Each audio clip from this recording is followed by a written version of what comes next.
Hey Babos, this is Chatty from cheerschatty, India's first and only beer podcast. So here we are with the October Breast Cancer Awareness Month podcast. And you know what? We're going to have this in 2 episodes, not just one. Because there's so much of work done by beer and the beer industry that we don't want to give you the pleasure of putting it all in just one episode. We're going to put it in 2 episodes. Plus, you know what? We've got 2 boobs. So why not 2 episodes for that too? I know, it's really a bad joke, but I was just trying to be a little funny and make it all casual. And not make it very, clinical and academic since we are talking about a disease. So yes, here we are. The first thing that we're going to talk about is beer good for breast cancer and menopause? Since both of them are related to women. It's not that beer is good, but the beer has an ingredient called hops, which is used for flavoring and for bringing in the bitterness as well. And thanks to the potent phytoestrogen in hops, which is called 8PN and also known as hoppin, it's supposed to be good. So yeah, the hoppier the beer, the better it is. Next time you pick up a hoppy beer, remember, somewhere it is supporting breast cancer and it's helping you fight it as well in its own little way. Okay, talking about breast cancer, the one thing that always we think of is the pink ribbon. It immediately, there's a visual that comes to our mind. So I wanted to, read about that and speak about that as well. I'm very surprised that I realized that pink came into our lives and in our clothing somewhere in 1900s. And at that point of time, pink was affiliated with boys, do you know that? And not with girls. And pink was because boys are considered to be stronger, so pink was for them. And girls are dainty, delicate, gentle, so blue goes to them. Imagine it's all become a reverse. And who would thought that women are nothing but dainty and gentle? Well, the person who actually thought that and gave that color as well needs one good chamat. So later on, in somewhere 1940s, a pink became the feminine color. And of course, over 40 years, the pink ribbon was known to be born and it got its color pink as well. Again, over there as well, there's, a little kahani mein twist. Peach was actually the color for the ribbon and not pink. It's only much later that when pink became the color for females, that the ribbon also became pink. Amazing, na? How colors also changed their color. Well, such is life. Talking about, colors and talking about boys as well, it's not just women, but it's also men who are prone to breast cancer. And there is a foundation by the name John W. Nick that aims at working towards educating people about the risk of breast cancer in men. So that's the time when in the year 1996, a pink and blue ribbon was also designed. And this was designed to recognize breast cancer in men. I seriously hope we just have one color here. Why this entire thing about pink for girls and blue for boys and different colors and different ribbons? Just keep one simple and curable one. Well, let's see when that happens, and I hope it happens really soon.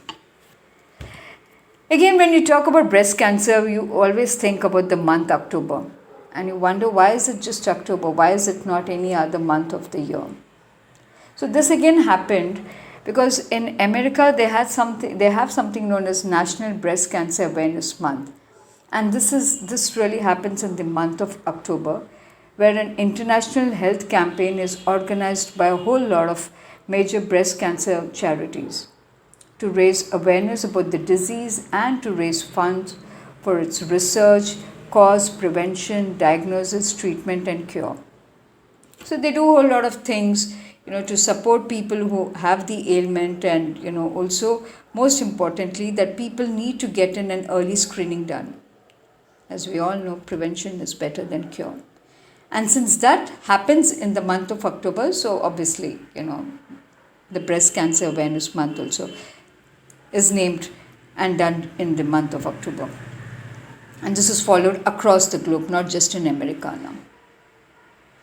So finally, now let's talk about beer. What has beer got to do with breast cancer and what it really does to support it?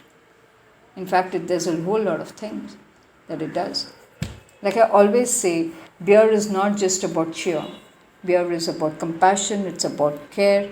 It lends its hand to you whenever you want to have a beer, but it does more than that too. So I'm going to be talking about two breweries. Both of them are in America, in California. One of them is Angel City Brewery. This is a very nice brewery. When you walk into this, you feel like you're walking into a grungy, exposed wall. A lot of artists over there. There's pop art and people are making jewelry and selling out there as well. The music is extremely peppy at Angel City Brewery. And they've been around for a very long time and also known as a leader in the craft beer scene in California. So Angel City Brewery does something known as Pink Pines. So they actually release a beer which is pinkish in color and it's called Salisbury. And for every glass of beer that they sell, $1 is donated to a foundation called Keep a Breast Foundation.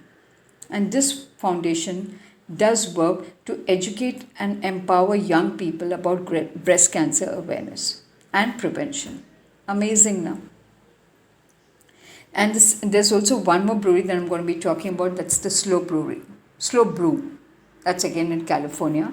But before I do that, I just want to tell you is that beer works not just in terms of giving a part of its funds for charity and to support the cause. It goes down to actually to the grassroots level. Rather in this case, it's grain root level. They brew and craft a beer which is specifically for this cause itself. So, when you talk about there's someone who has partnered with Beer for Boobs, which is a non-profit organization. And they also do a whole lot of charity, including brewing a beer, which is called Blood Orange Cali Squeeze. And this comes in extremely interesting pink packaging. So the cans are all in pink. Oh, and one more thing, their beer only comes in cans because they believe that, that's cans are something, to-go beer. You can just take it and have it and go wherever you want with it. And that's something that reflects in the personality of Slobrew as well. Then, they're very light-headed, spirited guys, surfers and ranchers. They truly live the life of California. It's completely a cool breeze out there. Even the music, the place that you see, it makes you feel so comfortable and you just want to sit there for hours together. I also read somewhere that, their entire brewery was built around a rock. So it's not just about the brewery, even the causes that they support is rock solid. Cool, na? Really very cool. I love beer, man. This is one of the reasons. Anyway, Slow Beer has raised, say, around $5,000 to support Beer for Boobs. And they do this over and over again every year. In fact, their contributions also double. Because the beers are so popular, their reach is also nationwide. So why just stop to just one small amount? And and one of the co-owners of the place, his name is Hamish Marshall. He quoted and said that a lot of their fans, family and friends have been affected by breast cancer. So they feel very proud to continue and partner with Beer for Boobs to help raise awareness for this great cause. I really believe beer is so compassionate, so caring, and so charitable. So these are the two breweries that I really wanted to speak with you guys about. And very soon I'll come up with one more episode covering two more breweries and talk about Beer for Boobs at length too. So that's it, people. That's it, baboos. You take good care of yourselves. Be in the pink of good health. Drink good beer. And all you women, including men, please get a screening also done whenever you have doubts, because breast cancer is something that it's not an evident cancer. It just sometimes it just comes and hits you at the last stage, or I would rather say later stages. Sorry, I didn't mean that. So God bless you guys. Take care. Good night. Cheers.